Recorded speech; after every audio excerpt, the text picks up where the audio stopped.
Welcome. You are listening to the Overseas Life Redesign podcast, where you'll hear fun, relaxed, and inspirational interviews with people who are really living the dream. I'm Dawn Fleming, an attorney turned alchemist, and your host for the show, coming to you from the tropical island paradise of Isla Mujeres, Mexico. Listen to conversations with courageous souls who've stepped out of their comfort zone and designed a new way of life. They'll share their experiences, wisdom, and offer practical steps you can take to redesign your life overseas. Listen and you'll believe. If you can dream it, you can achieve it.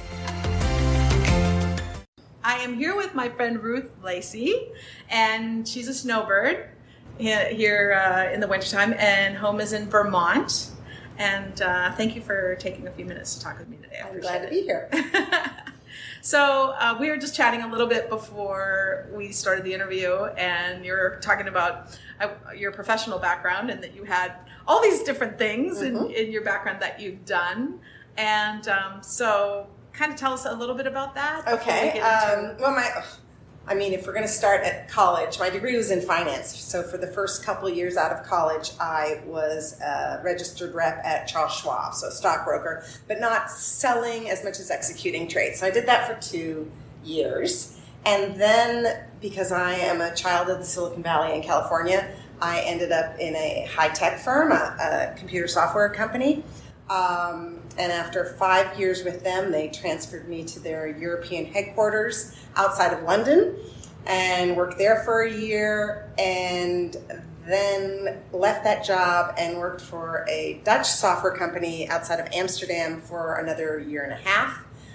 In that period, met my husband, who's British. I decided I wanted to move back to the States. He wasn't interested in moving to California, and we arbitrarily decided on Vermont because it's a beautiful place. In Vermont, we bought, a la Bob Newhart, we bought a 14-room bed and breakfast inn. So I did the whole hospitality gig thing for 6 years. And then my final career after I left that was sports management. I was the marketing director plus chief bottle washer kind of thing for a show jumping event, so an equestrian show jumping event that took place in Vermont for 6 weeks out of the summer. And to sort of segue to Isla, it was during that job that I started coming for the winter because my job was really centered in the summer on site, but in the winter I was doing all the marketing and contract negotiations and a lot of admin-y things that needed to be done, and I just needed to have a phone and you could do it from anywhere, internet connection, which is why I just started coming to Isla. So, and anyway, when was that? When did you start coming? Seasonally, this is my 7th winter, so what does that make, like 2014 or something like that? 13, 14. Okay. I'd been here once before, but I recognized Isla Mujeres as a place that I could, I think it was the finite geography, the contained nature of Isla, easy to get around, don't need a car, because I didn't want to go someplace where I needed to rent a car for what's now 3.5 months. So anyway, and I also sensed that there was a good community here. So that's how I ended up here. And I was working the first 5 years that I did the snowbird thing, and now I am retired. Well, congratulations on that. Thank you. So I actually didn't know that you had lived abroad for a pretty good chunk of time when you were younger. Yeah. Take us back to that period in time. What was that like? Was it? Were you excited? Were you scared? I was super scared. I can just remember getting on that flight in San Francisco and flying to Heathrow, and I was 29 years old, and I thought, oh my, what have I done? What am I doing? And I was only on a year contract. Okay. But I still thought, I'd probably not stay longer than a year. And in the end, I ended up, actually, sum total, I was in Europe about 3 years. But my father had worked abroad, and I was raised for 6 years in Switzerland as a small child. So I was raised in an environment where you're supposed to take advantage of those opportunities. And I can remember when I got my contract to move to England, I showed it to my dad, and we were talking about what I was going to make, and he said, "I don't care what your salary is. You just need to do that experience." And I still think that's probably the best advice he ever gave me, because it was life changing. I met my husband, but it was also like the people I met along the way, and the mindset of people who travel or choose to live abroad are, we're different people.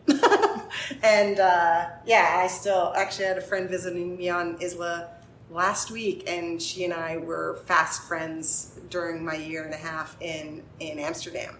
And we have maintained that friendship for almost 30 years now. And she came down here she lives in Portland, Maine now, and she visited me on Isla just last week. So yeah, those are friendships that mean a lot to me. Yeah, and I've heard that before from other people that have You find your tribe when you're working abroad. Even, I was interested to figure, or I guess I was surprised when I moved to England, because we don't have a language barrier. Some might argue that. But Right. we do speak the same language, sort of. I was surprised how fish out of water I still felt. I still felt very foreign. It's sometimes hard to be an American abroad. But yeah, you find your tribe of like-minded people, or people who are going through the same situation, or are foreign to a degree when you live abroad. So, did you find that you were congregating with other Americans that were living abroad, or was it mostly non-U.S. In England, I have very few American friends, but I did sort of get a circle of British friends, and my now husband, was one of them. In Amsterdam, when I was in Holland, it was interesting because it was a Dutch company, but our working language was American English, and I was in marketing, so that was great because in England I was edited all the time. My whiles became whilst, and all that sort of English stuff. So in Holland we were using American English, and my friends and colleagues in my department were from Canada, South Africa, New Zealand. Where else? Well, England, Ireland. So there were all these English-speaking people, but they were all also foreign. Right. So, and again, those people, I would say 70% of them are still people I'm in contact with to this day. Fabulous. Almost 30 years later. That's amazing. Yeah, it's crazy. So. Awesome. Do you see them? It's sort of a virtual thing. I haven't seen any of them for probably, except my friend who visited me just last week. The rest of them, I see them on social media. Sure. And we keep in touch that way.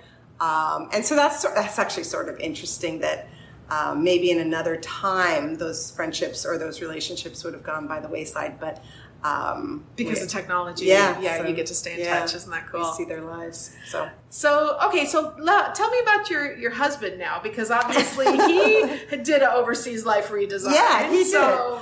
So he was a civil servant. He made maps in England, and I've always liked maps, and it's fun when you meet people who really like those tangible paper maps that, of course, have gone by the side.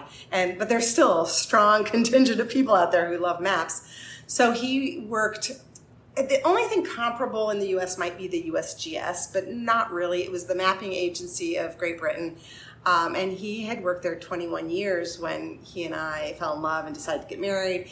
And then I sprung this, I'm ready to go back to the States on him. So he had been a guy who had never really gone out there and had to look for a new job because he was a civil servant his entire working life, which is why we ended up buying a small, 14-room bed and breakfast inn in Vermont, because that way we essentially bought our job. Yeah, sure. But the other thing is, anyone who knows him, his number one passion, probably above me even, is cycling. He loves to ride. And all I knew of Vermont at that point was it was beautifully rural and cycling friendly. What I completely overlooked was that the winters are really, really long and hard. And that's coming from this California girl. I was like, oh, it's so pretty. And oh my gosh, there's going to be fall colors. And then winter hit and I went, oh, I thought Holland and England was bad, but this is bad. So anyway, he loves to ride, and yeah, he's retired also. He's a little older than I am. But he is a madman on that bicycle of his, and he literally is on the bike every day of the year. Last year, the only days he didn't ride his bike, we were on another Caribbean island that's not conducive to cycling, and it was 12 days out of all of 2019 that he wasn't on his bike. Wow. Yeah, he's a bit of a freak. But had he traveled much before not making the really move to the United States? He'd been to Ireland and he'd been to France, and Wales and Scotland. So this was a huge move for him. It was huge. He'd been to the States 2 times with me before we moved, 3 times maybe. He really loved you. yeah. And he still feels very, very British. He only became a citizen. We've been in the States together 28 years now. And he became a citizen about 4 or 5 years ago, right before the last election. So he's still very British. So does he have dual? He has dual. Yeah. Okay. Yeah, so he did not renounce his British citizenship. And anyone who knows him, he's very, very British. So. Did he get any kind of pushback from his family about this big move or anything? No, his mother was very sweet, and she loved me the moment she met me, because her point of reference was the American GIs during World War II coming sort of, to help out.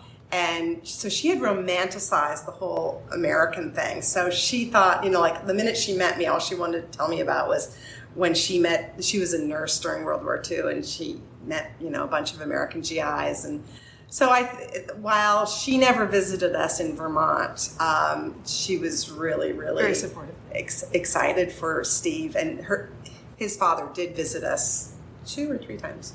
Okay. 3 times, I think. 3 times total. Yeah. In Vermont. They've both passed now, but okay. Yeah. And another complete aside, but we own their home in England. So not only do we spend 3.5 months on Isla, but I spend a month in England every year, and Steve spends actually about almost 3 months in England every year. Wow. Yeah. How cool is that? Yeah. So we have sort of the best of everything. I guess so. Cool deal. Well, awesome. I'm going to take a break right here, and we'll be back in a moment. Isla Mujeres is a Caribbean jewel off the coast of Cancun. Castilito del Caribe warmly invites you to enjoy our spectacular oceanfront villa located in the heart of El Centro and a short walk to Playa Norte, which is ranked one of the top 10 beaches in the world. With an ocean view of crystal clear turquoise waters overlooking both the Caribbean and Cancun city skyline, we offer a fabulous location for you to enjoy all the peace and tranquility you're looking for on vacation, while also taking in all the excitement the island has to offer, with activities either in walking distance or a golf cart day excursion away. Please visit CastilitoCaribe.com, www.CastilitoCaribe.com. We look forward to seeing you soon. Integrity Vacation Property Management. Trust, truth, results. From buyer's representative services to rental market analysis, staging, marketing, and full-service property management, achieving your goals is our top priority. Visit our website at www.integrityvpm.com and get our free guide, Self-Manage or Hire, a property owner's checklist of issues to consider. Contact us for a free consultation to see if we can help you maximize the return on your investments. Integrity VPM, raising the bar in vacation property management.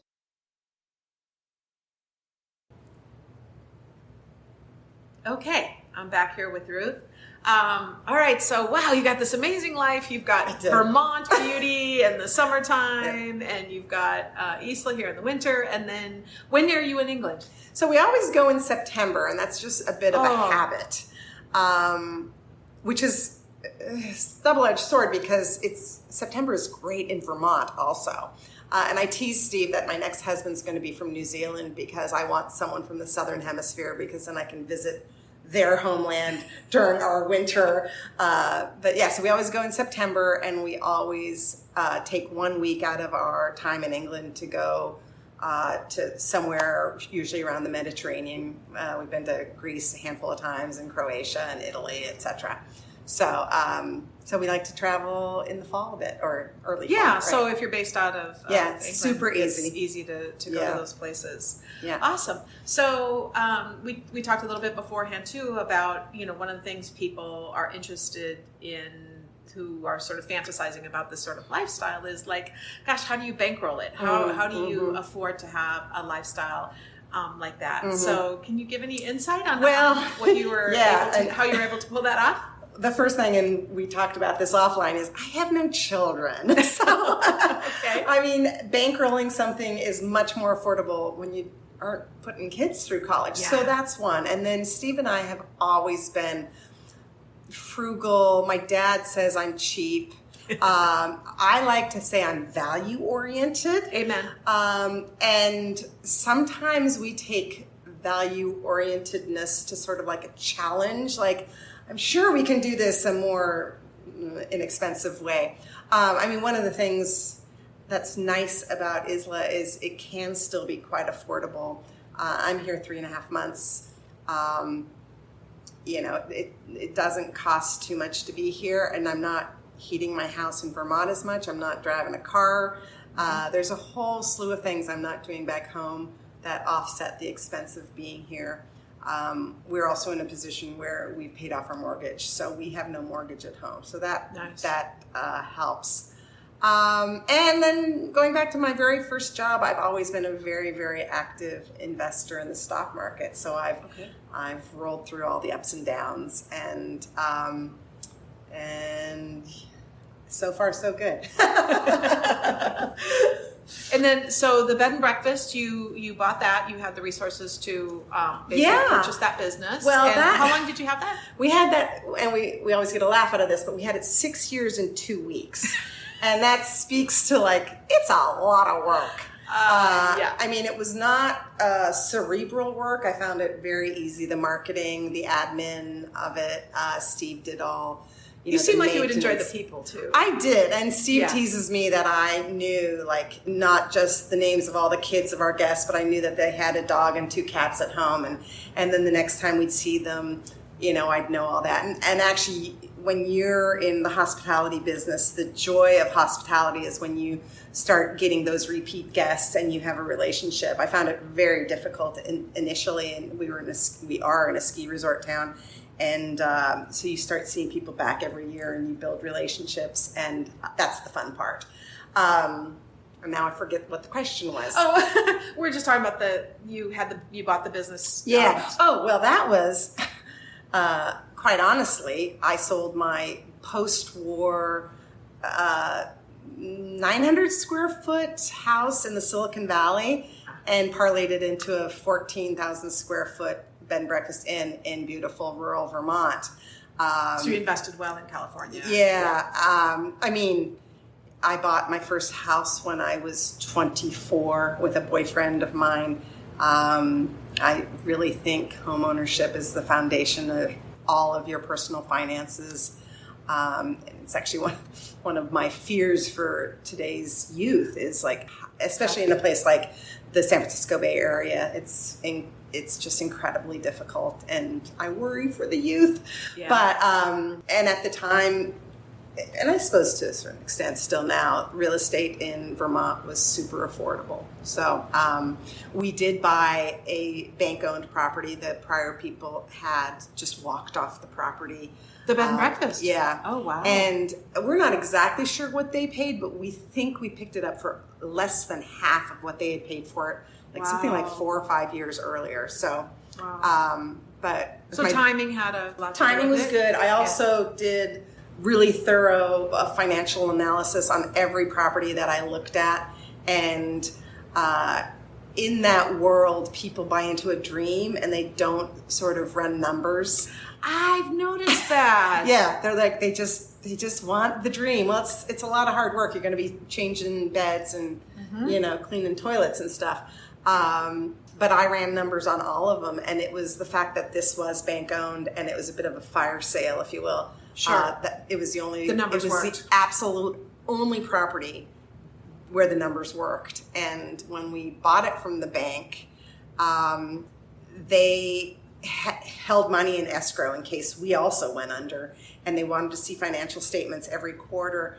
And our first fiscal year wasn't a full year, but when we went at the end of the first fiscal year, we had a profit of 34 cents.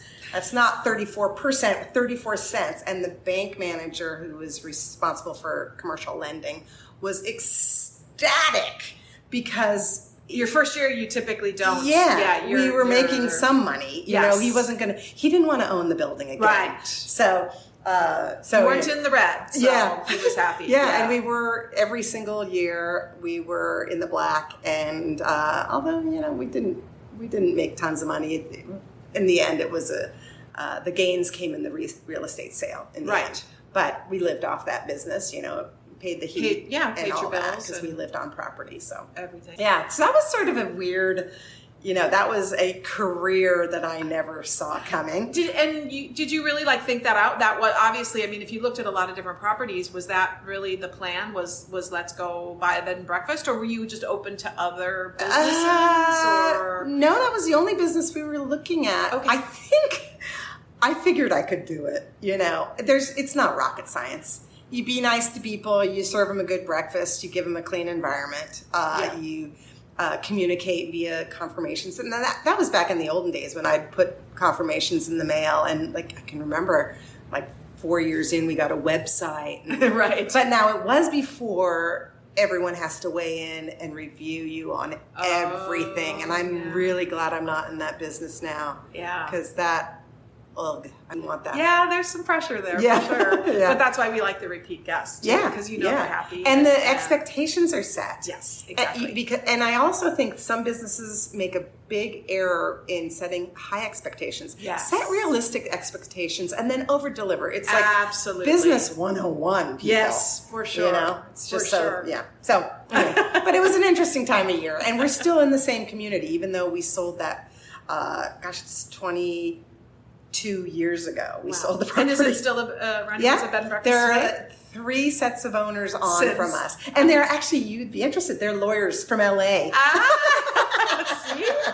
Isn't that funny? Living the dream. I always say, beats practicing law. Yeah. So, yeah. Cool. So what'd you do after that? So after that, that's when I did this event management. So there was this equestrian event that took place in our small community, and I knew the owners, and I got to know the event because I was on the giving end of a marketing program, which was give a room in your hotel to this event, and then they would promote you. So after we sold it, the owners of the event came to me and they said, hey, can you just go to all these innkeepers you now know and run this little marketing plan for us, or marketing program. So I went to all these people I knew and said, give us a room, blah, blah, blah. And we did this reciprocal marketing program with them.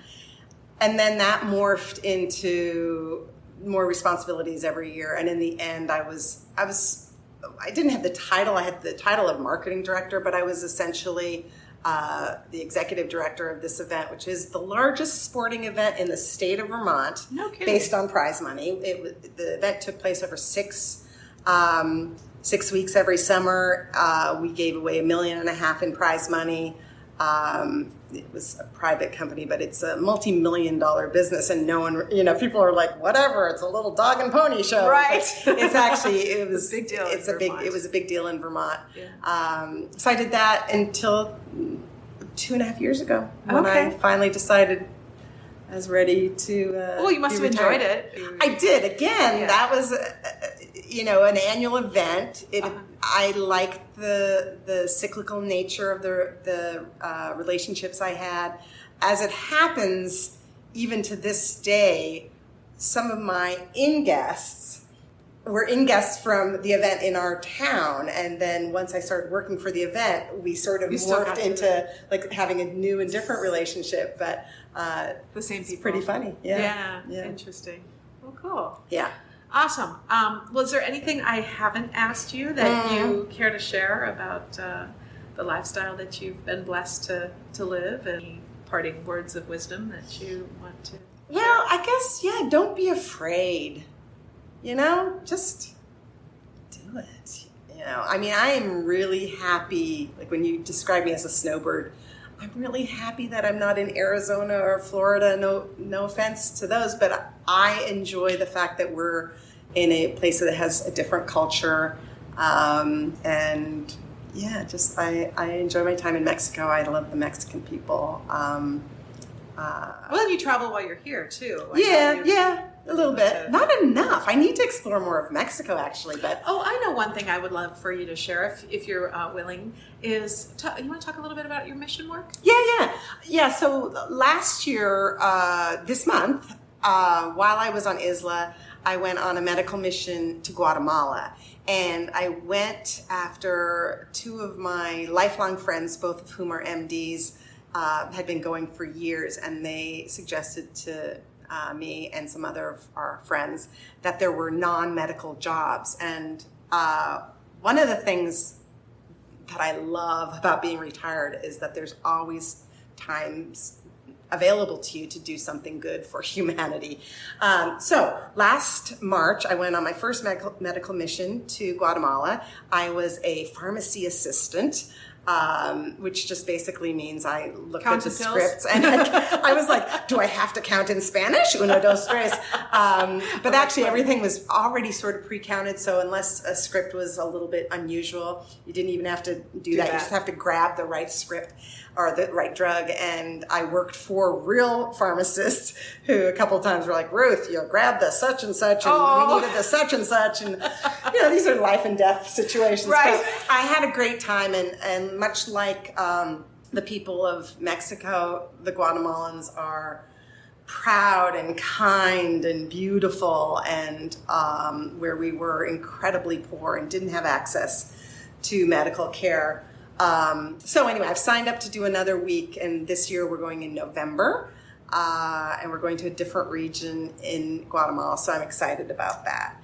And I will be in the pharmacy again, and hopefully this time I won't pull the wrong drugs anytime. But yeah, the pharmacist I worked for, he's like, this is why I'm here. It's okay. Don't knock yourself out over it. Right. So I do that at home. I give platelets. I do a couple nonprofit things here. I do the music fest for the school for the Little Yellow Schoolhouse. Little Yellow Schoolhouse for disabled children. Yeah, thank you. And I work for a marathon in Vermont, and I do fundraisers for our Performing Arts Center at home in Vermont. So I have so much time now. I just like to find things to keep me busy. So, yeah. Well, good for you. Yeah. That sounds awesome. It sounds like you really have been able to design the life of your dreams. Yeah, I think so. We'll find out. I still have some life left. Well, thank you so much, Ruth Lacey. Thank you, Dawn. I really appreciate you taking the time to talk with us. This episode of the Overseas Life Redesign podcast was brought to you by our sponsors. Thanks for tuning in. Did you love this episode of the Overseas Life Redesign podcast? Then please subscribe to our show and leave us a nice review. It's very much appreciated. We invite you to visit www.overseasliferedesign.com and take the Are You Ready for an Overseas Life Relocation Readiness Quiz. We'd also love for you to become part of our OLR community on Facebook. Thank you for listening.